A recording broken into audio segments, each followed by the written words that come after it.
Hello, everybody, and welcome once again to The Sacred Life. As always, I am your host, David Baylor. Welcome you. It's good to have you here once again. And tonight, we're going to start, we're going to continue in our series exploring Orthodox icons, traditional Christian icons, looking at the icons, looking at these sacred images, and what is the symbolism, what is going on. Very often in these icons, there's quite a lot going on.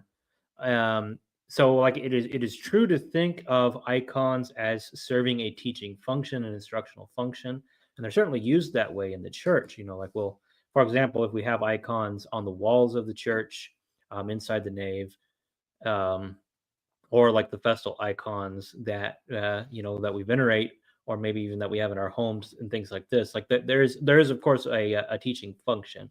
But what we're going to look at in this series and in this video tonight is, in particular, the way in which these icons teach. There's a certain sort of symbolism that they use, and a certain way in which they tell the stories. And so, one thing that you're going to notice, and that's especially true of this icon that we're looking at tonight, which is the Nativity icon.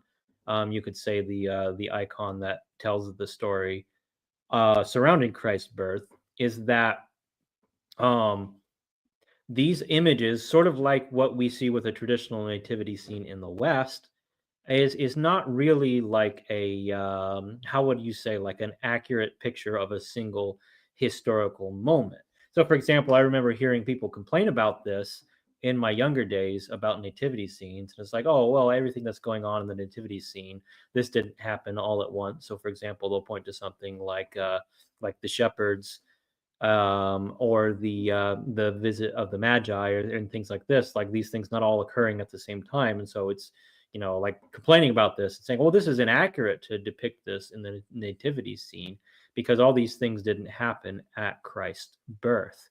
And of course, you see that same sort of thing in the nativity icons. We see all kinds of elements packed into a nativity icon that didn't necessarily all happen at the same, I guess you would say, temporal moment, historical moment. But that's not really the way these icons work. These icons don't attempt to like capture, as if somebody took a picture, a photograph of a historical moment and is telling us what's going on in that moment, or like trying to get like, hey, here's an accurate picture of what it looked like at the birth of Christ. Like that's not what these icons are trying to be. That's not what a nativity scene is trying to be. Rather, what is going on in these icons is they are capturing a whole bunch of different elements about the story. And some of these might be symbolic elements. Some of these might be, things like what I mentioned already with like the shepherds and the magi and the angels and all these things that didn't necessarily happen at this exact same moment. But that's not the way these stories are trying to work. There rather, it's trying to capture something like the whole story and present it to us in a way. So we're interacting. We're interacting with something that's more than just like a single moment in time or like a snapshot. Um, Rather, we're interacting with the entire story. Before I go on, just once again remind everybody, please consider checking out the links in the description. Consider becoming a channel member if you appreciate this kind of content. This is the second video in the series of right now I'm calling the series Orthodox Icons Explained. I don't know if I'll stick with that title or not, but that's what it is for now. So there's a playlist for that. I should have a playlist in the description, but I forgot to add that. I might go through when I'm done recording, if I remember, and add that. But you can check that out on our channel here. And of course, this is also streamed as a podcast. If you don't like watching this live, if you have Google Podcast, I guess YouTube Podcasts, it is you can watch it. You can listen to it that way as well. But episodes like this, where we're talking about icons, it is nice to have that visual element as well, though. So I recommend this episode watching it on YouTube if you can, because I am going to have pictures of a number of these icons up later. So once again, yeah, please consider becoming a channel member if you're watching, if you appreciate this content. If you like, definitely please appreciate it if you like the video. Subscribe to our channel.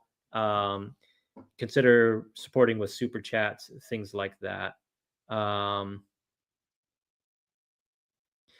And You can also check out a link to our Patreon. That actually supports our animation project that we're working on. We're working on a project to produce short animated stories telling the lives of the saints. Still working on kind of the initial the initial kind of, I guess you could say, pitch or pilot or something like that right now. Having to work on that while also working on my real job, which incidentally is I'm an iconographer. I am an apprentice iconographer under an experienced iconographer. Then I also have the blessing from my priest to do some of my own iconography and take commissions, do custom work, sell icons and icon prints. You can check out the link to that in my description as well. Would really appreciate it if you guys would check that out. Consider supporting. That's I guess that's my preferred way, I guess, of how you can support us at the Sacred Life and our ongoing project. And as I always like to try to remember to point out, I don't always remember to mention this in the videos, but the long-term mission of us here at the Sacred Life isn't just to do videos like this to sit here and talk about things. Rather, we want to be creating. We want to be doing creative projects, things like the Voice of the Blood animated Lives of the Saints series. Also working on some other fictional project, other creative projects, musical projects, things like that. And that's kind of a long-term, our long-term goal, our long-term vision with the Sacred Life and what we're doing is to work our way into those things. So that's an important part. And as you can see, if you're following this channel, you see I'm trying to move more and more into things related to that, talking about things like art and philosophy, and less in terms of I guess you could say theology, things like that. So anyway, let's move on. Talk about the nativity icon. I have a number of examples here. Let me bring up the one I want to start off with. I think this is the one. Yeah, that is the right one. So this is just like a classic version of the nativity icon, like you might see in an Orthodox church or in Orthodox homes. This is a panel icon. I think it is from Novgorod, Russia, from the early 15th century. But that doesn't, I guess that doesn't matter too much. I mean, it is Russian style, so it'll have some elements unique to the Russian tradition, but it's a pretty typical nativity icon that has like all of the most important, the most common elements that you'll see. So let's talk about some of the symbolism that's going on here. Like I said in my introduction, there's quite a lot going on in an icon like this, other than what you will see, or like other than what happened at a single historical moment. Um, so, for example, you'll see at the center, you'll see the Theotokos, the Virgin Mary reclining, having just given birth to Christ, and you see Christ kind of above, wrapped in, we know how it says in the gospel, wrapped in swaddling clothes, and laid in a manger. Um, those are fairly straightforward. But the first thing that you'll notice, well, I'm not sure what the first thing you'll notice, but maybe the first thing that you'll notice in the Orthodox tradition of the nativity icon is that this is taking place specifically in a cave. Now, people might like want to get caught up on historical discussions about, like what's the source of this tradition, and argue about where was Jesus actually born? Was he born in the manger? Was he born in a barn? Was he born in a cave? And try to like debate over these early historical sources and where those things came from. That's not actually that important. What's important for us and what we're talking about, and the reason we depict the nativity in this way as occurring in a cave, I guess I'm far more interested in the symbolism of that than kind of like squabbling about the historical accuracy of it. So kind of what's signified as a cave, or with Christ being born in a cave specifically, is that so you can think of the cave as somehow like representing the darkness of sin and mortality. The cave also representing something like a tomb. Um, And so like it's pointing to a lot of elements about the ministry of Christ and the work of salvation with Christ, or that Christ is going to accomplish. um and so just in the same way that in Christ's death and resurrection, in like the Paschal service, we will speak of like the resurrection service in the Orthodox Church. We will speak of like life shining forth from the tomb, and we kind of have a very like a really very similar element going on in the Nativity icon, with like life shining forth from the tomb, or from the grave, or from the cave, from this place of darkness, and this light that shines forth and redeems all of creation. That ties in very closely, very intimately with Orthodox, and like I don't even want to say Orthodox. I just want to say like authentic ancient Christian ideas about the incarnation, about like the incarnation recapitulating our human nature, kind of beginning the process of the restoration of creation. And so it's significant that that begins in a cave, um, that Christ is born in a cave. And then, there's also uh, the way in which Christ is wrapped in swaddling clothes. We talk all about this. This is something, you can talk about, like how Christ is wrapped in swaddling clothes because that's comforting for a young baby and things like that. And there's some truth to that. But one thing that we will point to with Christ, with the way Christ is wrapped in the icons, is that the garments, I guess you could say, the swaddling clothes, are actually reminiscent of burial wrappings. And so there's this way in which Christ's birth is also pointing to his death and resurrection.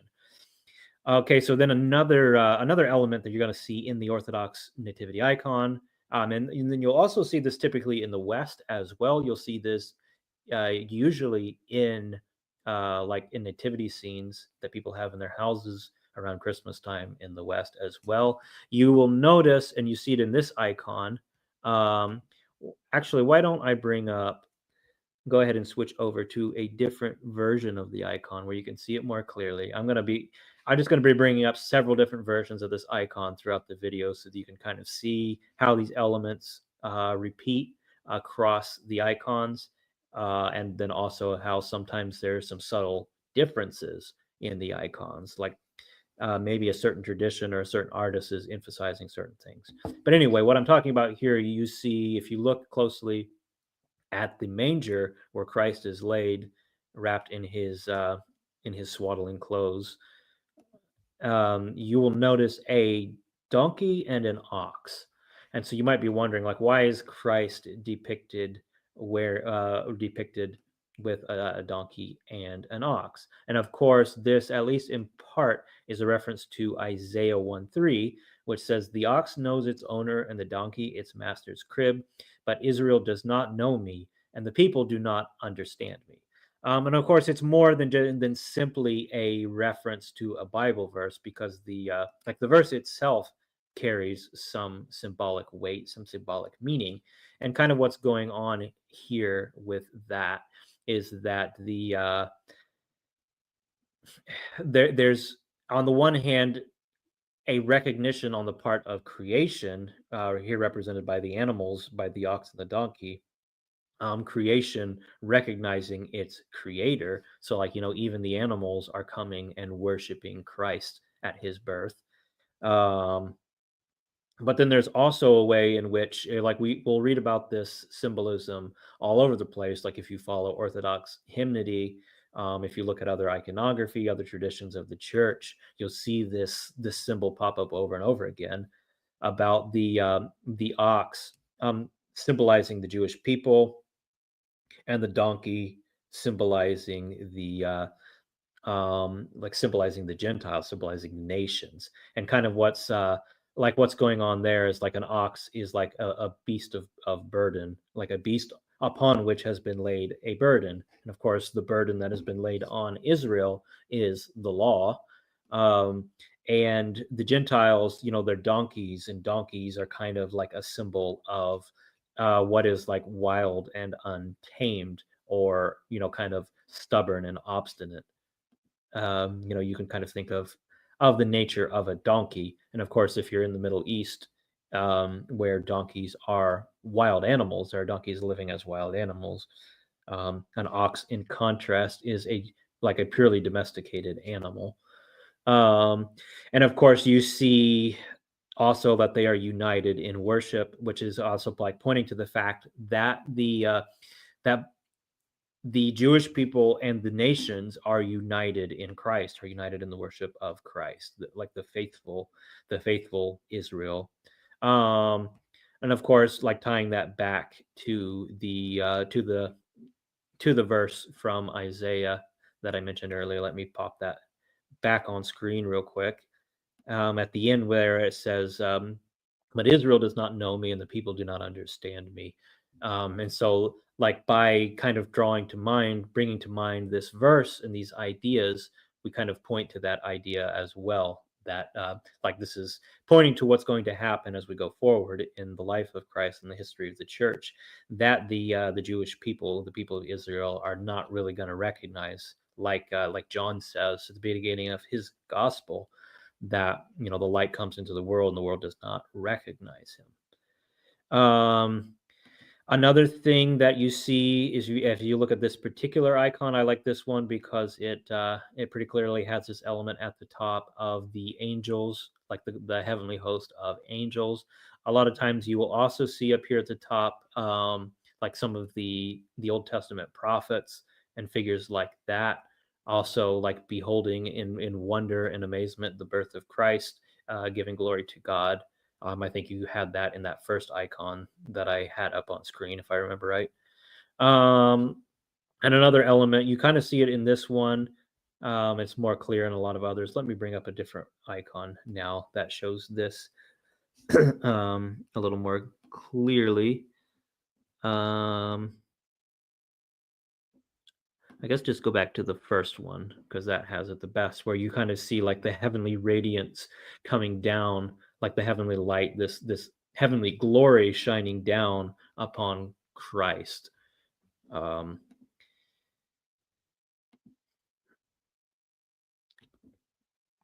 other symbolism that you have going on in this icon. Let me go back to the one that I've had on screen here for a while. If you look down in the lower left-hand corner, you'll see there are two women. These are the midwives that are like they're it's like the ritual of purification for a newborn that's described in the law. That's kind of what's being depicted here. But then that's also kind of like pointing forward towards the baptism of Christ, the purification of humanity through Christ's life. Um, you know, like an important element in that in Orthodox theology is this idea of like Christ entering into the waters, entering into these kind of sacraments, and sanctifying them and making them effectual.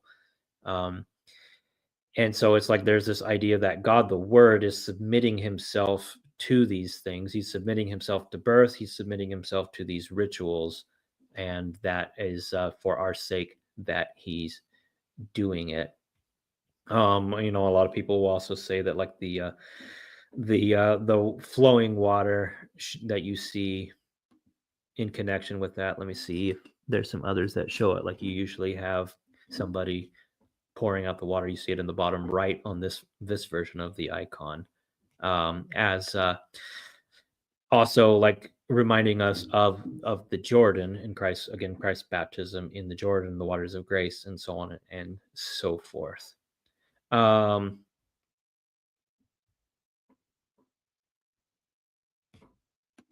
there are a number of other icons. I want to let's see. Where's the one I wanted to bring up? This one here. This is one that's really nice. That is from Mount Sinai, from St. Catherine's Monastery, I believe.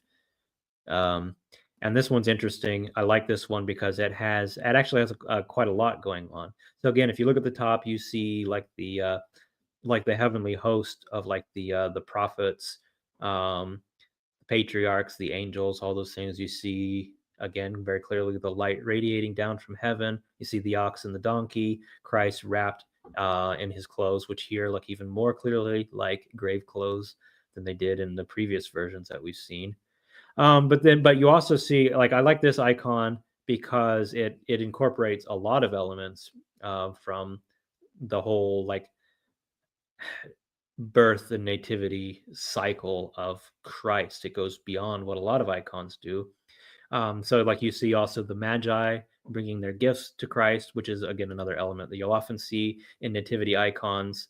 You see that in manger scenes in the West as well. And then, like I mentioned in the introduction, that's something that sometimes people complain about. It's like, oh, the Magi didn't bring their gifts to Christ at his birth. But again, these icons are not attempting to be like a a photograph of a single historical event. They're trying to like capture the whole cycle, the whole story, and teach us and show us all of these things. So yeah, I'm not going to go over everything that's in this icon, um, but it's just if you study it, you probably can't even see it very well on your picture. Um, Depending on the size of the screen, I guess, that you're watching this on. But there's just like all kinds of other things. Again, you have the midwives undergoing the ritual of purification, the cleansing, the washing of Christ. You have like the flight into Egypt going on here. The like the murder of the innocents going on at the bottom. So it's kind of like capturing, I guess you would say, the whole Christmas narrative in that. Um, so that's kind of a brief overview of the nativity icon. This is a nice mosaic version of it. Just wanted to show you a few different versions of this icon, so you can kind of see all the different elements as they play out in different versions of the icon. Um, and there's a few Russian versions here. So again, you'll notice it's always a little bit different, but there's like a few key elements, a few core elements that are almost always there. And this is a very old fresco. It's also a very good one, a very excellent one. Um, so that's all I have for now. I'm gonna go ahead and hop over to the comments section. If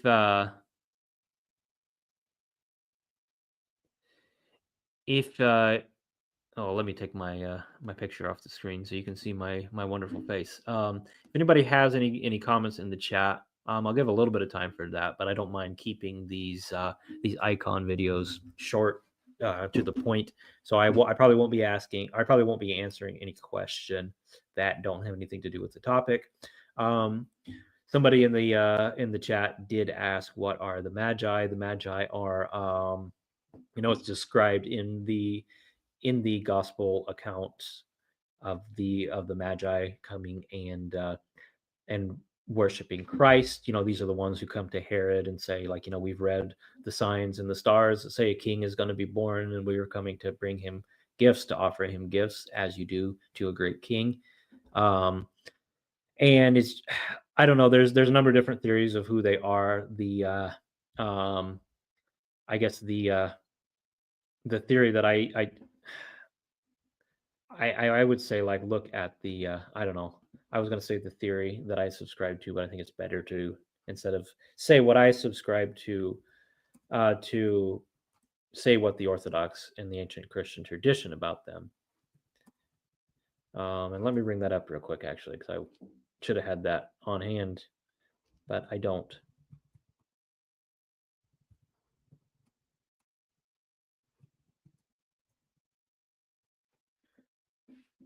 That's one thing. Some people will point at as well is they will, sometimes complain about there being three magi and say, oh, the gospel doesn't say there are three magi. Um,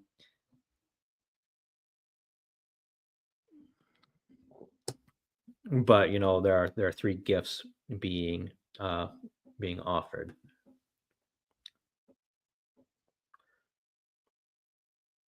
So three is usually what is represented in the Orthodox tradition, the ancient tradition of the church. So there are three magi, and we have names for them, actually.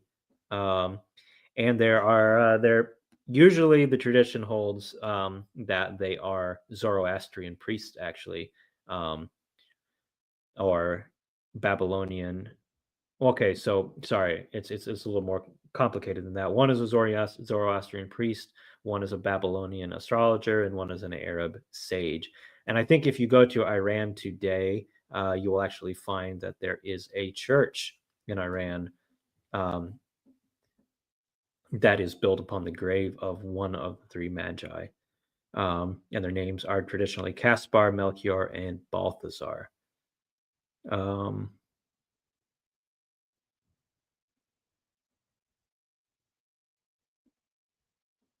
yeah, so that's a quick rundown of who the uh, who the magi are.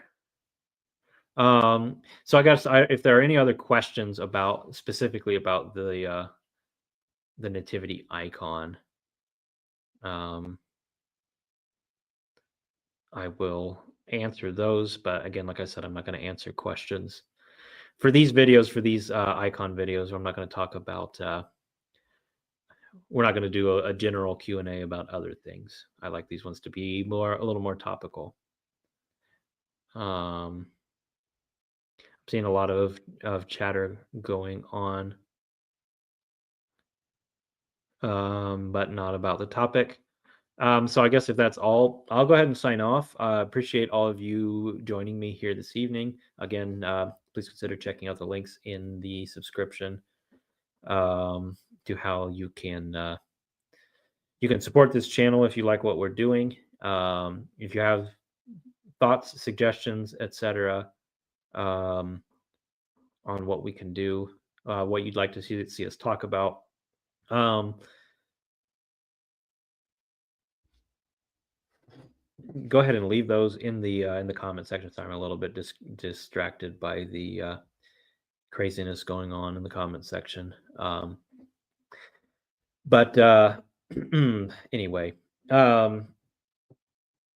we are, like I said earlier in this video, I'm trying to do more content about things like this, looking at icons, looking at stories. If you joined me yesterday, I was talking about, or John joined me as well in the live show. We're talking about some medieval stories. We're going to be doing more of that. Of course, talking about icons. I think we'll also at some point start looking at some of the hymnody of the church and so on and so forth. Um, just doing more things like that. And of course, continuing with historical content and those things as well. Um, yeah, that's all I have for tonight. Really appreciate you guys joining in. Hope you guys enjoyed this. Hope you enjoyed this series. If you have a particular icon that you'd like to see me talk about, for the most part, I'm probably going to stay close to the liturgical calendar um, and do things, that are relevant to the time of year that it is, since it is December and we are in the Nativity fast as Orthodox Christians right now. Of course, it's natural to do the Nativity icon. And of course, there's more to be said about the Nativity icon than what I said here, but I hope that you can, I don't know, get a basic rundown, kind of an introduction to how to look at the icon, what you're learning from it.